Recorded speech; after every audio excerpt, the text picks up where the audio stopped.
Imagine waking up to a normal day, and by afternoon, your city is history. That's the thing about disasters. They don't send warnings. They don't wait for a convenient time. And they definitely don't care if everything seemed fine 5 minutes ago. Sometimes it's a volcano that's been quiet for centuries. Sometimes it's a ship everyone thought couldn't sink. Sometimes it's a small mistake that turns into a massive catastrophe. Today, we're diving into the greatest disasters in history. The explosions, collapses, fires, and moments where everything went wrong at once. But these stories aren't just about destruction. They're about the decisions, warnings, and unexpected events that led up to it, and what humanity learned afterward. Because history isn't only built on great victories, it's also shaped by really bad days. Days when cities burned, oceans swallowed ships, and the world changed overnight. This is a journey through the greatest disasters in history, and somehow, we survived them all. Pompeii, the city that didn't run. In the year 79 AD, the Roman city of Pompeii was having a perfectly ordinary day. Bakers were pulling bread from ovens, merchants were arguing about prices, graffiti artists were also arguing about prices, and Mount Vesuvius, the massive volcano looming over the city, was being completely ignored, which, historically speaking, is never a great sign. The people of Pompeii didn't think they lived next to a deadly volcano. They thought they lived next to a mountain. A slightly warm mountain. A mountain that occasionally rumbled and let off a little smoke. But in ancient Rome, that was basically just considered local flavor. Then, sometime around midday, the mountain exploded. Not a small eruption. Not a polite puff of smoke. A full, sky-tearing, earth-shaking detonation that blasted a column of ash and rock more than 20 miles into the air. Imagine looking up and watching your sky turn into a giant mushroom cloud made of fire and stone. At first, people didn't panic. They were confused. Ash began falling like snow, then like heavy snow. Then, like someone was dumping buckets of burning dust from the heavens. Roofs started collapsing under the weight. The air grew thick and impossible to breathe, and darkness fell in the middle of the day. Some residents fled immediately. Others tried to gather belongings. Some hid in their homes, and some, tragically, waited too long, thinking the eruption might pass. It did not pass. Hours later came the deadliest phase, a pyroclastic surge, a superheated avalanche of gas, ash, and rock moving faster than a hurricane and hotter than an oven. It swept over Pompeii in seconds. Temperatures reached hundreds of degrees.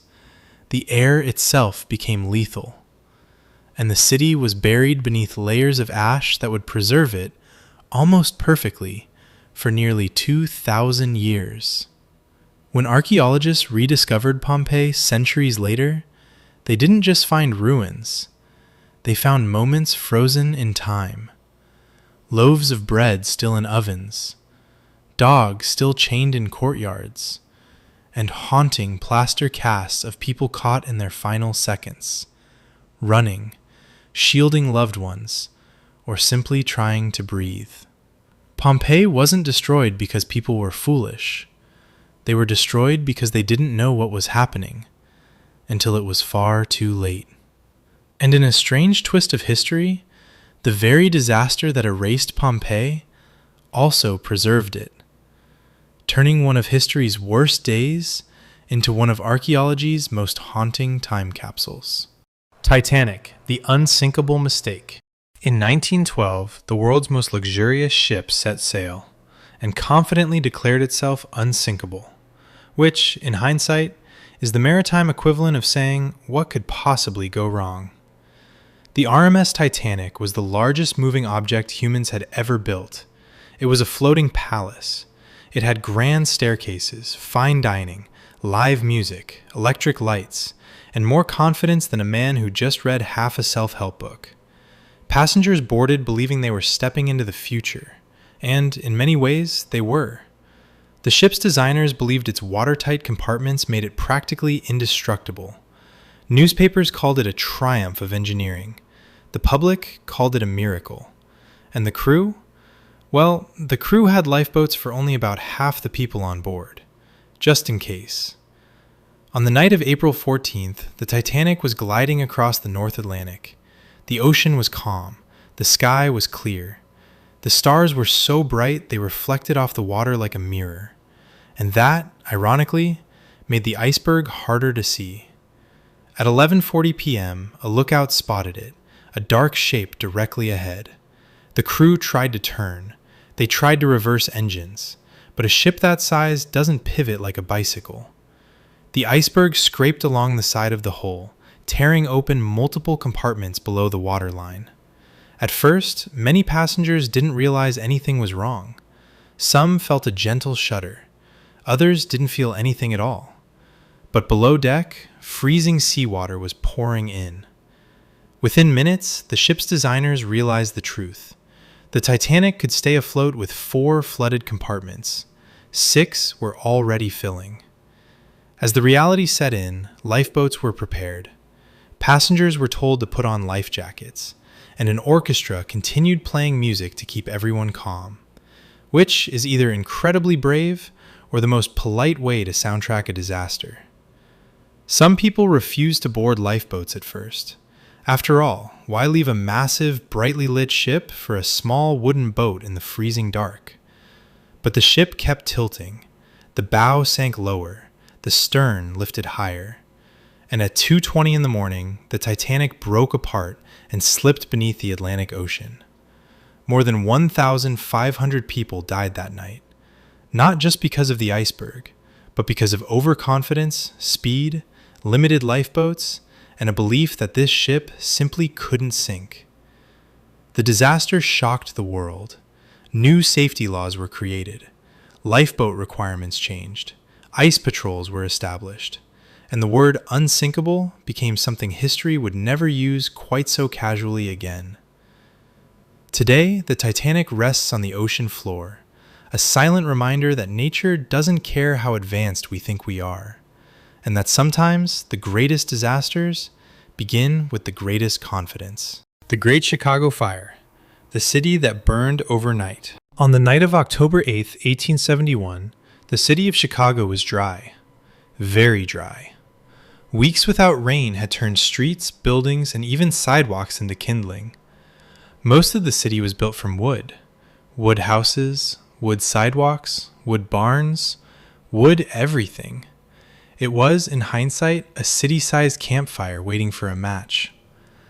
That match may have started in a small barn on the southwest side of the city. Legend says a cow kicked over a lantern. Historians say it's more complicated than that. But regardless of the exact spark, what matters is this. Once the fire started, there was nothing to stop it.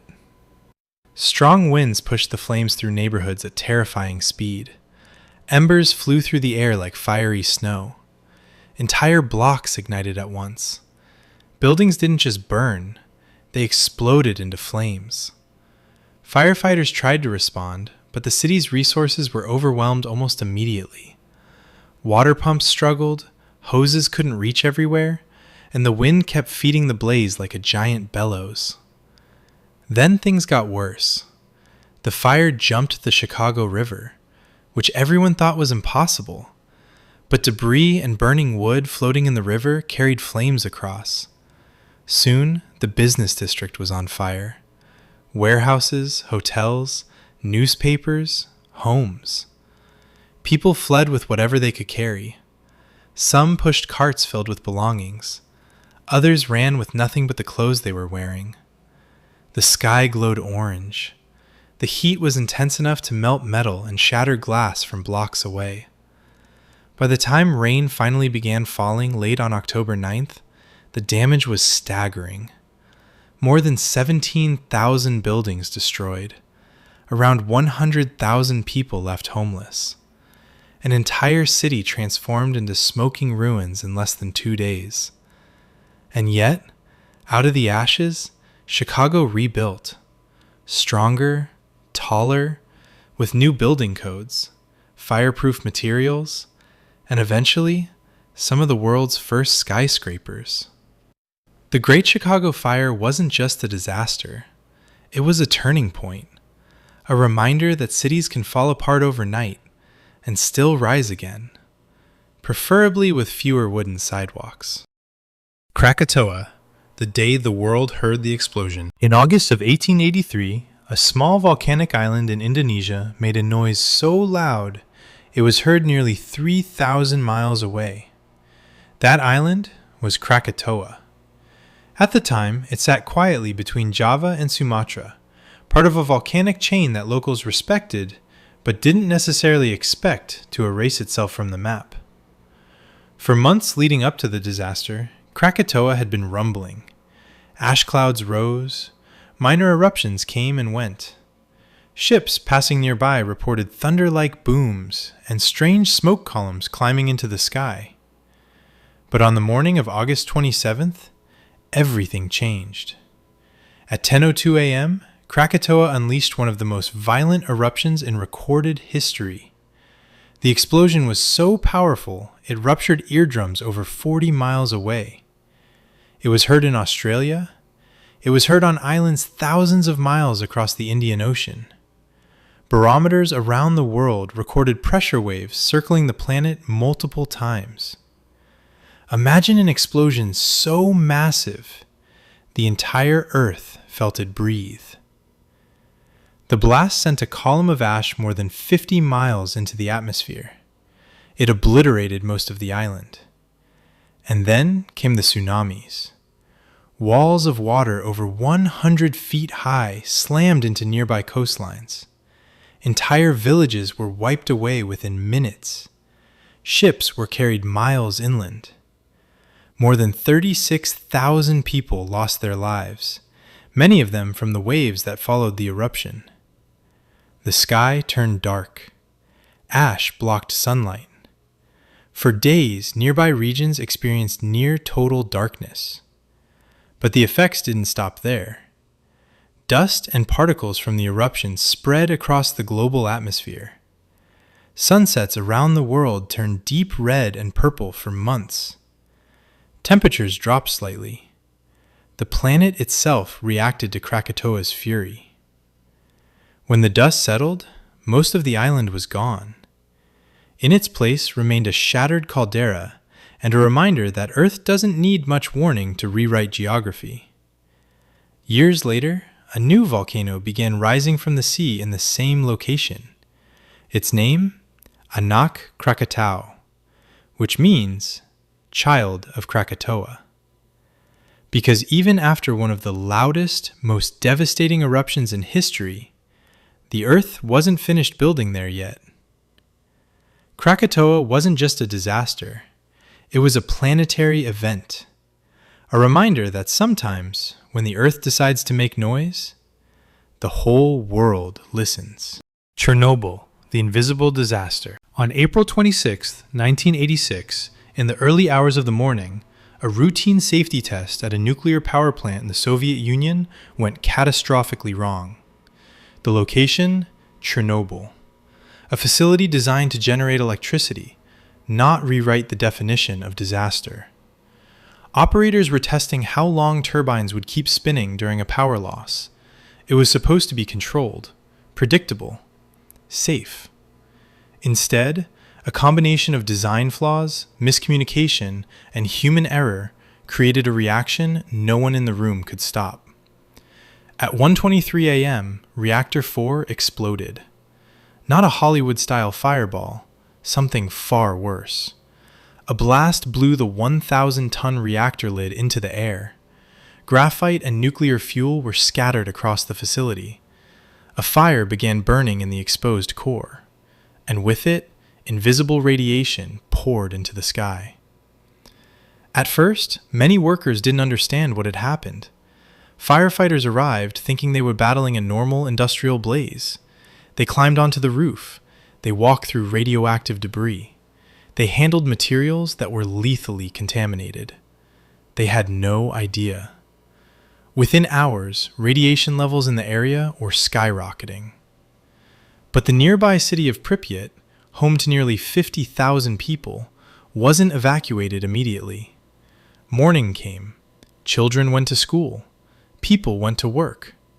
All while an invisible hazard drifted through the air. It wasn't until the following day that evacuations began. Residents were told to pack lightly. They would be gone for a few days, officials said. They never returned. A massive exclusion zone was established around the reactor. Helicopters dropped sand and boron onto the burning core. Thousands of workers, known as liquidators, were sent in to contain the disaster. They cleared debris by hand. They built a concrete sarcophagus around the reactor. They did jobs that machines couldn't do, often at great personal cost.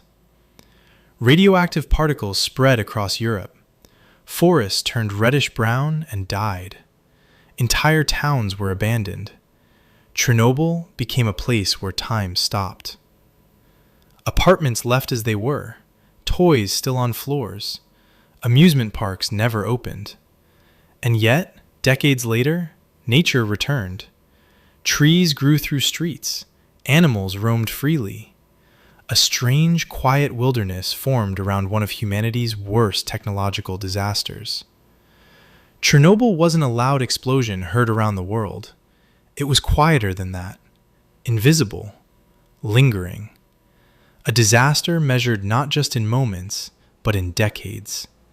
A reminder that sometimes the most dangerous things are the ones we can't see at all. The Hindenburg. Disaster live on camera. In 1937, air travel looked very different. Instead of cramped seats and tiny snack bags, passengers crossed oceans aboard enormous flying ships filled with lounges, dining rooms, and observation decks. These were airships, and the most famous of them all was the Hindenburg. It was massive, more than 800 feet long, a floating luxury hotel in the sky.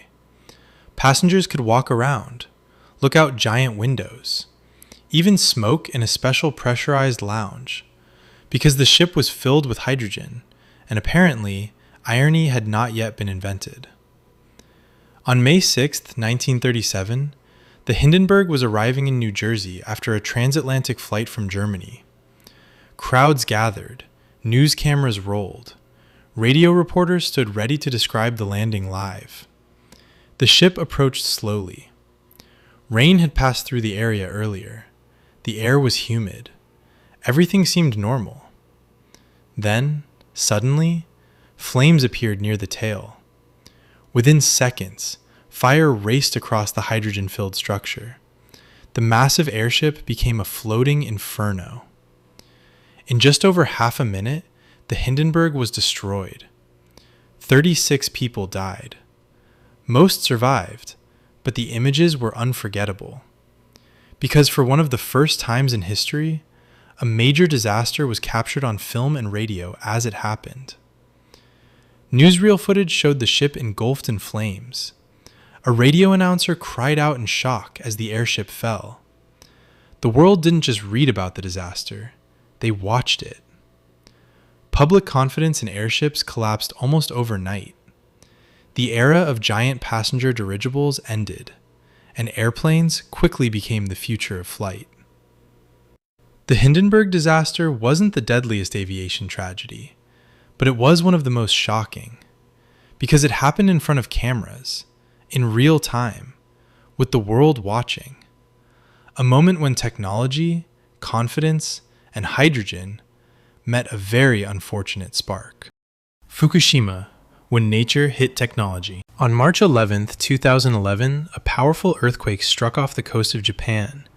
It was one of the strongest earthquakes ever recorded. Buildings shook, roads cracked.